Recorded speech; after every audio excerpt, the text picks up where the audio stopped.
I think he's got a good heart, but a very weak spine. So when pressure was applied to Facebook, he crumbled to preserve the business interests of Facebook. But this has been a huge week. Not only was Dana White added to the board of directors of Facebook, you had Nick Clegg, who was the global head of policy for Facebook, stepping down just 2 days ago. Nick Clegg was the former deputy UK prime minister. He was the one who wrote How to Stop Brexit after Brexit had already happened and was telling people to join en masse Keir Starmer's UK Labour Party, which is now arresting thousands and thousands of people in the UK. That was the man in control of speech policies at Facebook until just 2 days ago, and he has been replaced by somebody who is much more enthusiastic about free speech. So we're seeing, as personnel as policy, the personnel at Facebook is becoming more and more free speech. And now we see some institutional changes. The chopping up of the fact-checking arm of Facebook means all of the jobs of the fact-checkers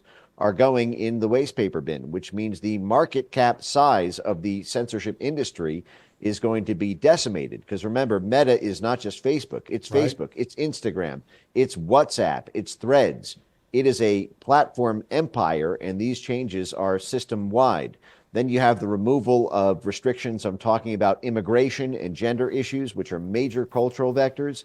You have the removal of throttling for so-called political speech, which never really meant political speech. It only really meant conservative speech. So everything's happening all at once, and the timing couldn't be better.